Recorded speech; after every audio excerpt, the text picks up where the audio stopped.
Bismillahirrahmanirrahim. Assalamualaikum warahmatullahi wabarakatuh. Waalaikumsalam warahmatullahi wabarakatuh. Selamat pagi adik-adik sekalian. Pagi, Pak. Bagaimana kabarnya hari ini? Alhamdulillah baik, Pak. Bapak gimana, Pak? Kalau saya nggak perlu ditanya lagi lah. Dengan muka-muka fresh seperti ini pasti very very good. Bapak ini kayak kita seumuran aja, Pak. Iyalah, kan kita beda dikit umurnya. Oke.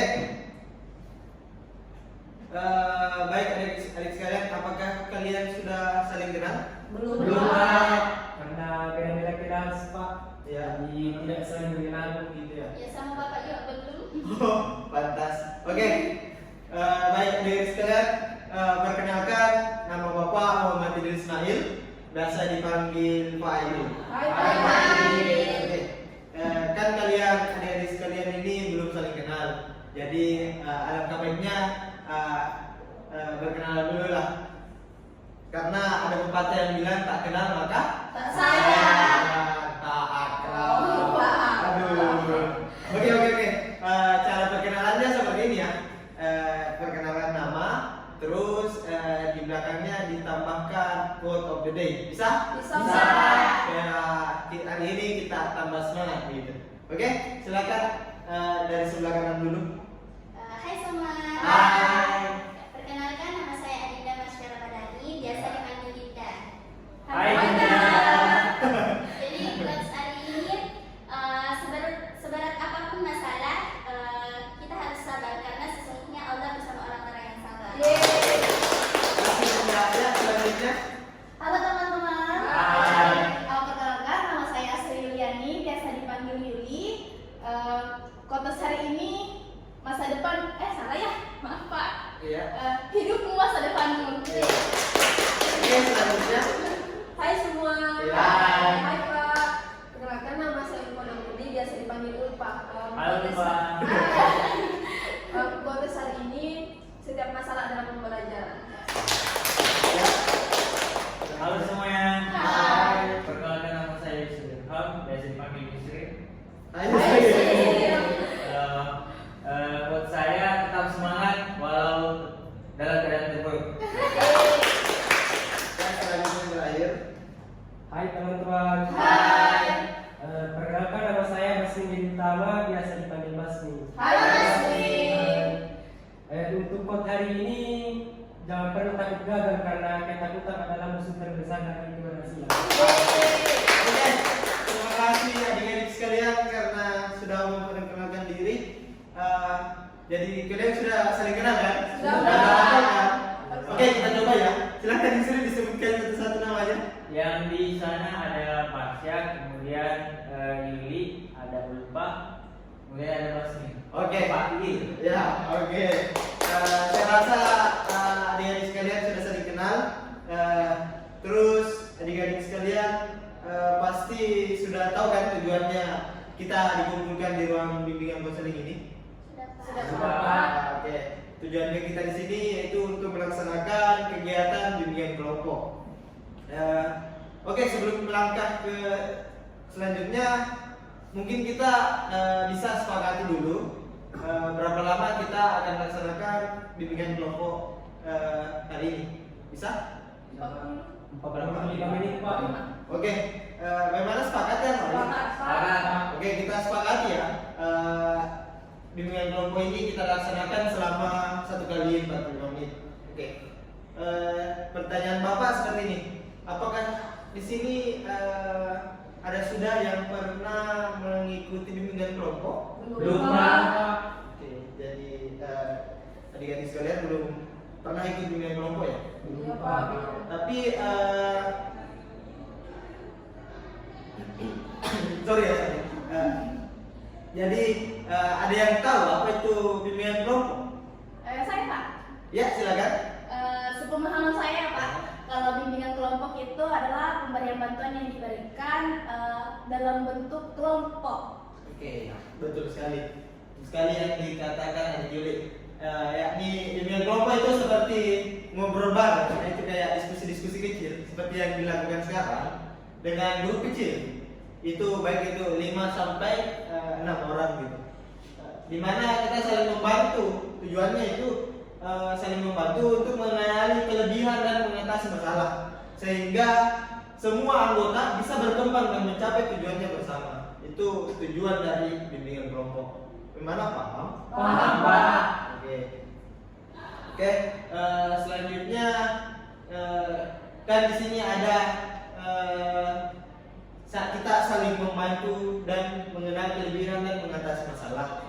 Jadi sebentar kalau kita sudah masuk di sesi diskusi, saya harap adik-adik sekalian bisa terbuka untuk menyampaikan pendapat.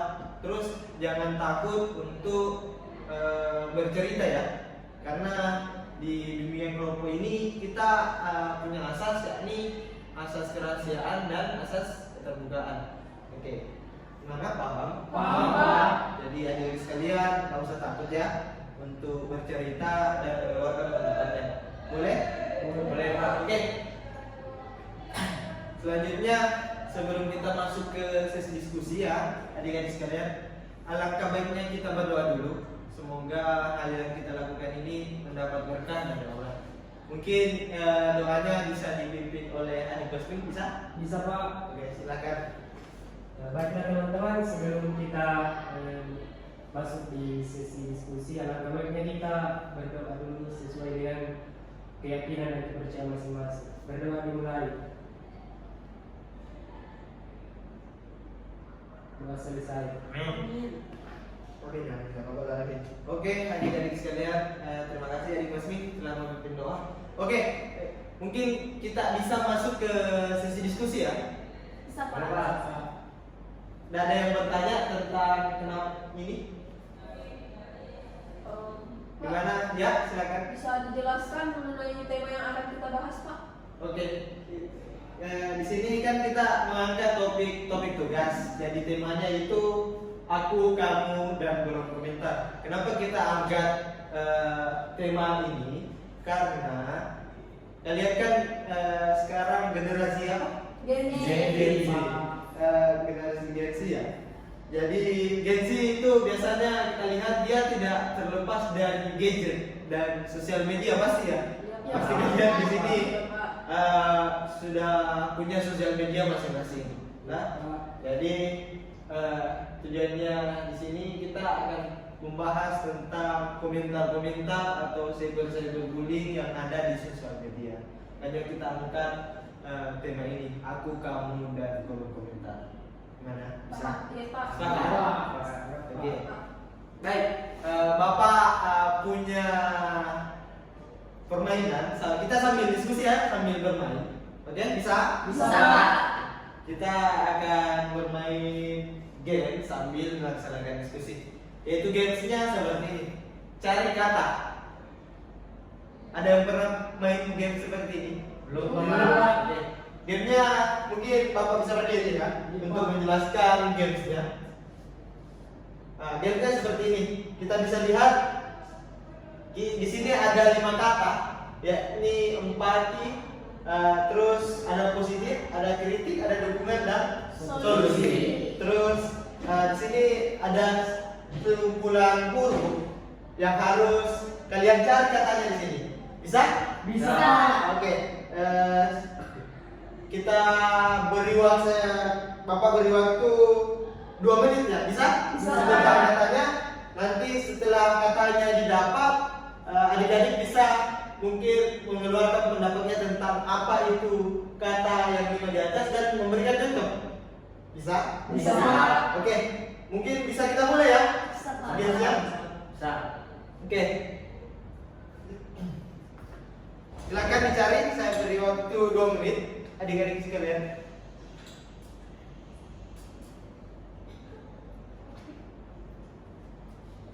Ya, silakan.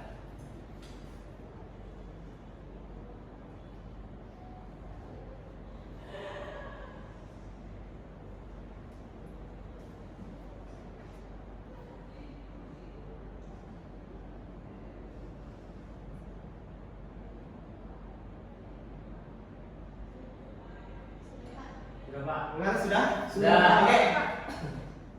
Oke. Terus Nanti adik-adik ketika mendapatkan nanti dijelaskan ya. Baik, adik-adik sekalian, sebelum kita mulai games, Bapak punya sedikit ice breaking.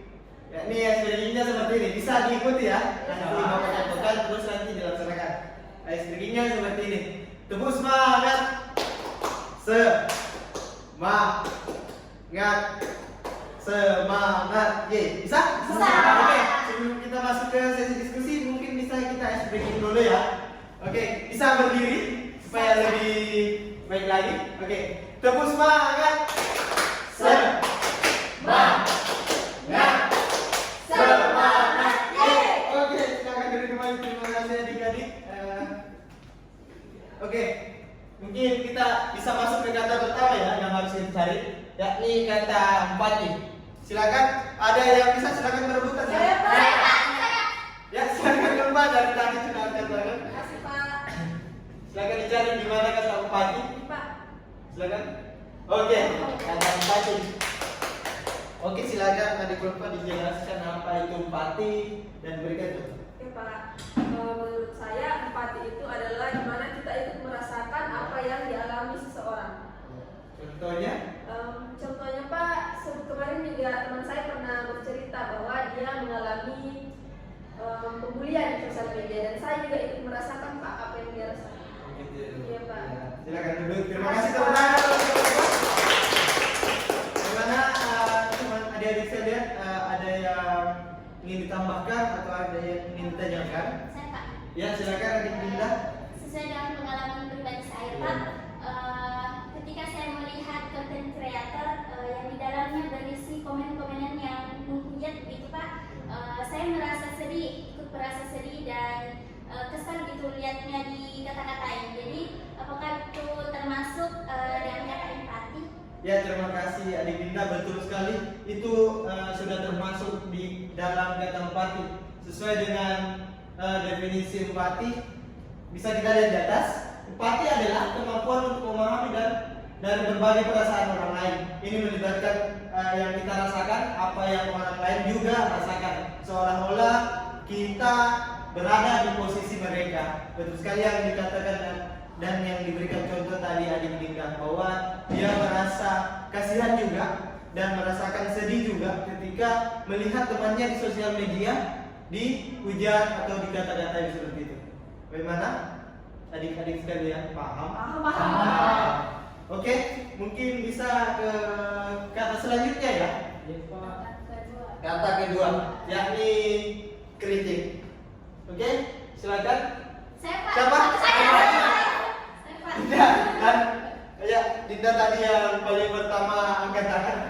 Silakan dicari Dinda. Ya, terima kasih Pak kesempatannya. Jadi Ya.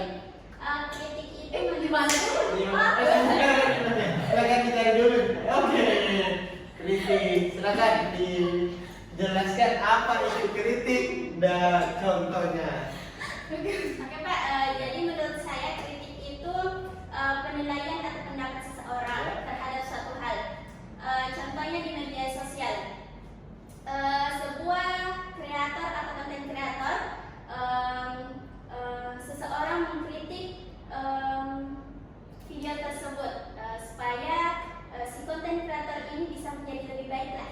Ya, betul sekali. Terima kasih adik Dinda. Tadi yang dikatakan adik Dinda bahwa kritik itu adalah hal yang membangun. Bagaimana adik-adik sekalian, ada tanggapan? Saya Pak. Ya, silakan adik Basmin. Menurut pengalaman saya Pak, saya pernah posting sesuatu di sosial media Pak. Nah, pada saat itu ada yang komennya itu mengarah ke negatif Pak. Ya, di mana dia mengatakan alay dan lemahlah begitu Pak. Apa itu termasuk kritik Pak? Oke, terima kasih adik Basmin. Itu kita kembali ke definisi ya.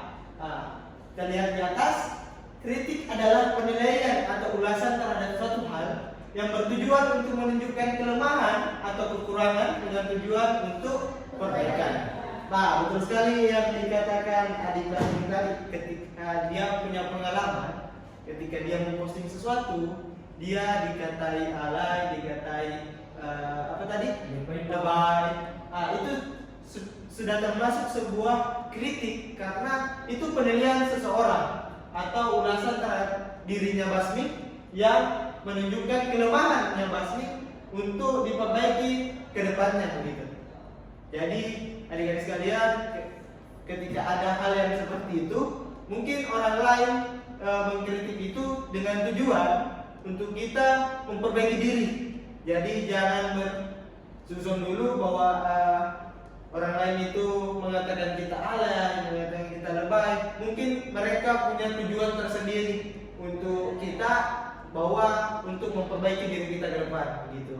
Jadi cara adik-adik sekalian, ketika ada komentar seperti itu, jangan dulu berburuk sangka. Oke, paham? Oke, adik-adik sekalian, kita mungkin bisa ke kata ketiga. Bisa. Tapi tunggu dulu, kita speaking lagi ya. Tapi nggak usah berdiri ya. Kita duduk saja. Oke, tepuk semangat. Semangat. Oke, adik-adik sekalian, terima kasih masih tetap semangat. Kata ketiga, yakni kata positif. Siapa yang bisa? Saya kencang sekali tangannya. Ya, silakan dicari kata positifnya. Positif. Oke, positif. Ya, oke. Silakan adik Yusril untuk dijelaskan apa itu positif dan berkaitan. Terima kasih Pak. Menurut saya positif itu adalah sesuatu hal yang berbau kepada kebaikan atau yang mengarah kepada hal-hal yang baik. Jadi semuanya saya rasa itu adalah hal-hal yang bermanfaat dan penuh kebaikan. Kemudian contohnya adalah konten yang positif, adalah konten contohnya konten berbagi. Ya, itu adalah konten yang menurut saya positif karena bisa bermanfaat bagi orang lain, bukan hanya orang yang dibagikan, tetapi juga kepada orang-orang yang melihat konten tersebut bisa termotivasi dan mungkin bisa terdorong juga untuk berbuat hal yang sama. Terima kasih. Betul sekali ya, Yusril. Bagaimana adik-adik sekalian, ada tanggapan? Atau ya, silakan adik-adik. Terus ini kan tadi positif Pak. Ya. Terus bagaimana dengan konten-konten yang berbau negatif kayak konten-konten pembodohan begitu Pak? Terus bagaimana tanggapan kita? Apakah kita harus bersikap positif atau bagaimana? Ya, terima kasih adik Yuli. Kita kembali ke materinya. Positif. Definisi positif adalah sikap atau pandangan yang optimis, konstruktif dan penuh harapan. Ini juga mencakup perilaku yang mendukung dan mendorong orang lain. Seperti tadi contoh yang dikasihkan di Yusril, yakni contohnya ketika ada konten-konten positif tadi yang dijelaskan. Tapi ada pertanyaan dari adik Yuli, yakni bagaimana tanggapan kita ketika ada konten-konten yang negatif. Contohnya konten-konten yang pembodohan gitu. Oke, kembali tadi kita lihat ke ini kata yang ke pertama dan kata kedua, yakni empati dan kritik. Dimana kita harus, yang pertama yang kita lakukan adalah kita harus melihat dulu atau empati kepada video atau konten tersebut. Terus setelah itu baru kita bisa masuk ke kolom komentarnya, terus bisa mengkritik. Dimana tujuannya kita mengkritik dengan baik dan sopan, dengan cara yang baik dan sopan tadi maksud saya, untuk perbaikan ke depan, untuk bagaimana konten-konten negatif itu bisa berubah menjadi konten yang baik ke depan. Terus kita juga sebagai orang yang berkomentar, kita harus punya ini tadi, sikap atau pandangan yang optimis, yang positif, dengan mindset yang positif ke depan untuk mengkritik tadi. Jadi tiga kata tersebut saling berkaitan untuk menyelesaikan masalah dari adik Yuli tadi tentang ketika ada konten-konten negatif seperti itu. Bagaimana adik-adik sekalian, paham? Paham. Oke, terima kasih adik-adik sekalian. Mungkin kita bisa melangkah lagi? Bisa? Oke, kata selanjutnya adalah solusi. Oke, bisa? Solusi. Silakan. Belum, saya berikan sudah angkat tangan. Silakan adik Yuli. Untuk kata solusi di mana? Iya. Silakan dijelaskan apa itu solusi. Sepemahaman saya Pak ya. Ya. Solusi yaitu suatu penyelesaian atau pemecahan masalah yang diberikan kepada seseorang agar orang tersebut mampu mencari jalan keluar terhadap permasalahannya. Contohnya? Contohnya ini pribadi saya ya, pengalaman pribadi saya. Saya kan ini Pak orangnya suka K-pop. Biasanya saya suka kayak posting-posting foto atau video K-pop gitu. Terus entah dari mana ada orang yang berkomentar bahwa apa sih kayak mungkin komentarnya agak negatif menurut saya Pak. Kayak semacam apa sih suka nyokok plastik, alay lah, lebay dan segala macamnya Pak. Terus dari itu saya memberi solusi kepada diri saya supaya saya tidak tanggapi dan berakibat buruk mungkin sama bagi saya. Saya memberi solusi itu saya batasi kolom komentar di postingan saya supaya orang yang berkomentar itu cuma orang-orang yang mungkin kenal saya Pak begitu. Iya, terima kasih Adik Yuli. Jadi Adik Yuli ini adalah seorang K-popers ya. Kita doakan semoga bisa ketemu dengan idolanya ya. Oke, betul sekali yang dikatakan Adik Yuli tadi tentang solusi. Bagaimana Adik yang lain ada tanggapan? Saya Pak. Ya, silakan. Pak, saya juga pernah mendapati satu postingan di sosial media di mana di kolom komentarnya itu Pak ada yang mengandung unsur negatif Pak, seperti dia kayak memuja, tapi di komentar lain lagi Pak ada yang positif. Dia mengatakan sudahlah komentar yang seperti itu tidak usah dihiraukan. Apakah itu termasuk solusi Pak? Ya, betul sekali Adik Yuli Pak. Itu adalah solusi.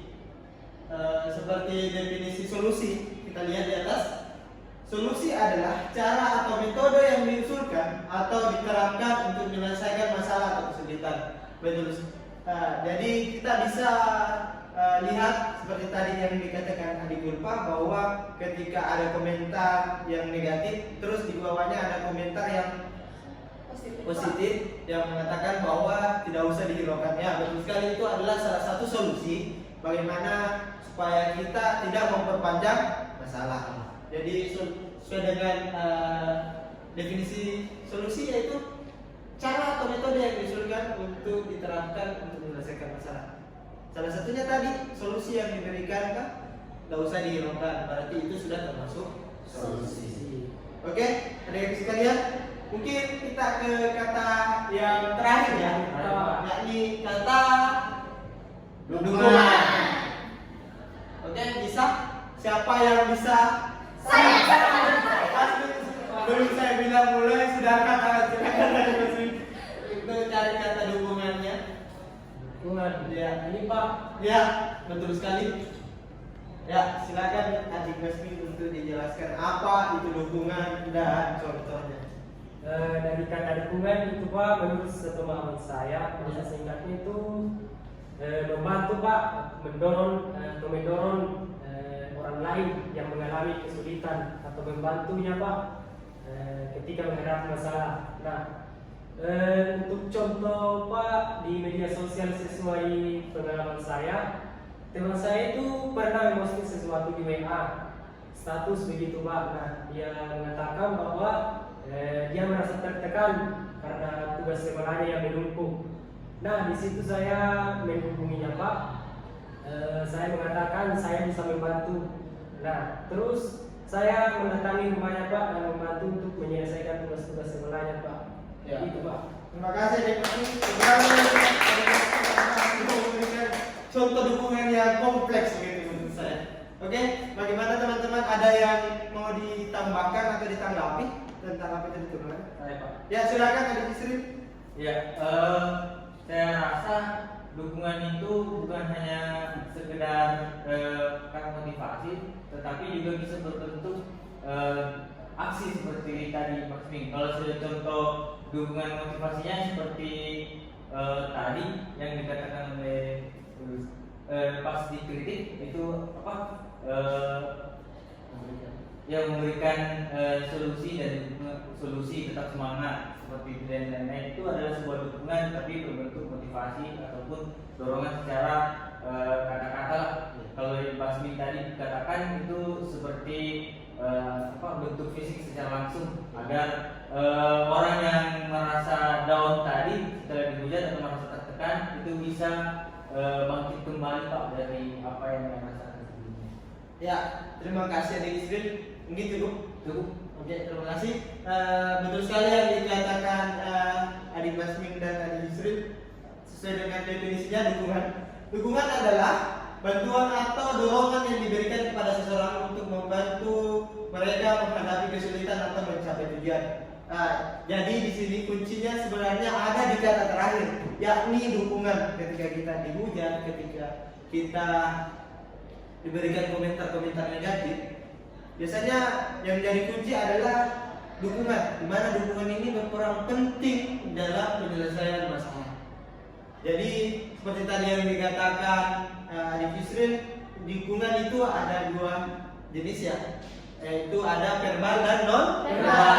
Verbal itu dengan kata-kata, dengan menggunakan kata-kata, dan non verbal itu menggunakan fisik. Seperti tadi yang dikatakan Adik Yusril, ini menggunakan kata-kata dukungan. Ini seperti tadi yang dikatakan Adik Dinda, dan non verbal itu seperti bentuk fisik kita ketika yang dikatakan tadi Adik Basmi, yakni memberikan bantuan secara langsung seperti itu. Jadi adik sekalian, dari 5 kata di atas bisa kita pahami bahwa ini adalah cara bagaimana kita punya etika dalam bersosial media. Oke, mungkin gamesnya sudah selesai ya? Sudah. Kita temukan 5 kata tadi.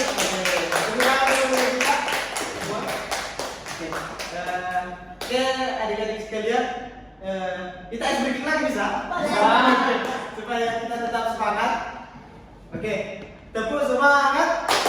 Semangat. Oke, tepuk tangan dulu bagi kita semua.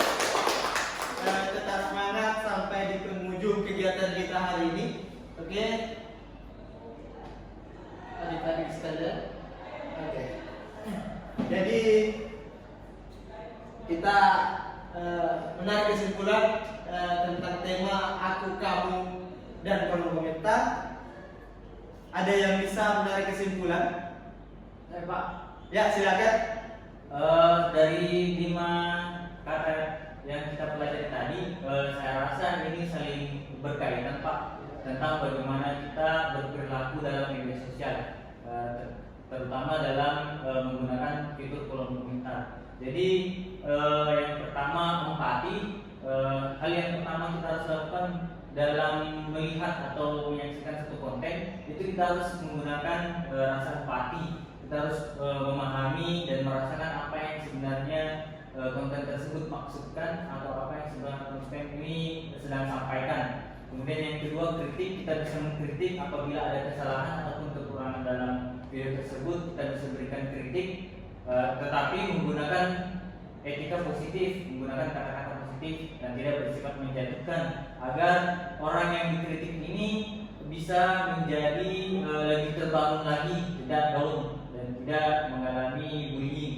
Kemudian yang keempat, ada solusi. Jika ada komentar-komentar yang menjatuhkan atau memberikan justru menjatuhkan, itu kita bisa memberikan solusi, ataupun seperti komentar kekurangan tadi, kita juga bisa berikan solusi. Dan yang terakhir adalah dukungan. Tetap berikan motivasi dan kata-kata semangat. Bentuk aksinya kita bisa share videonya dan mungkin like. Ini seperti itu. Ya, terima kasih. Tepuk tangan dulu untuk adik itu. Ya, betul sekali. Jadi saya harap adik-adik sekalian, ketika apalagi kalian kan generasi Gen Z, yang biasa disebut Gen Z ya, tidak lepas dari sosial media. Bapak harap adik-adik sekalian bisa bermain sosial media yang baik. Terus dengan 5 kata tadi, yakni empati, terus kritik, terus positif. Maksud dari kata positif ini, kita punya mindset yang positif. Terus ada solusi, ketika kita mendapat masalah kita bisa menyelesaikannya dengan cara yang baik. terus ada dukungan, di mana adik-adik sekalian bisa menjadi orang pendukung ketika ada orang-orang yang mendapat masalah atau terkena hujatan di media sosial. Jadi saya harap adik-adik sekalian, semoga materi ini bisa membawa kita untuk tidak berperilaku buruk di dunia maya. Oke, mungkin cukup. Bagaimana, paham? Paham. Mungkin cukup materi kita yang singkat ini, walaupun singkat, tapi mudah-mudahan bisa bermanfaat lah untuk dunia kedepannya. Oke, adik-adik sekalian, waktunya juga mumpung mungkin sudah mau habis. Alangkah baiknya kita tutup kegiatan bimbingan kelompok hari ini. Tapi sebelum kita tutup, mungkin bisa ada yang pimpin doa. Mungkin Adik Dinda bisa pimpin doa. Ya, silakan Adik Dinda untuk pimpin doanya. Baik, sebelum kita menutup kegiatan kita pada hari ini, marilah kita berdoa sesuai dengan keyakinan kita masing-masing. Doa dimulai.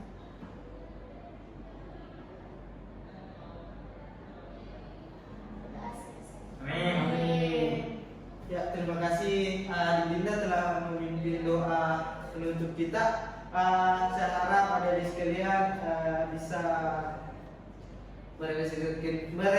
merealisasikannya untuk di dunia nyatanya ya.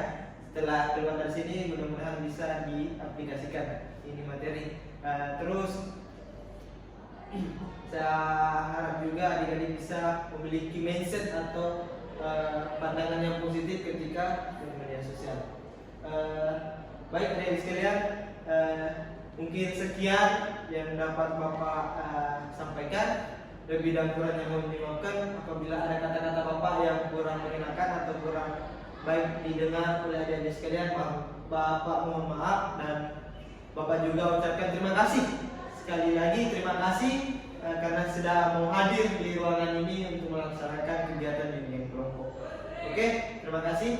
Wabillahi taufiq wal hidayah. Assalamualaikum warahmatullahi wabarakatuh. Waalaikumsalam.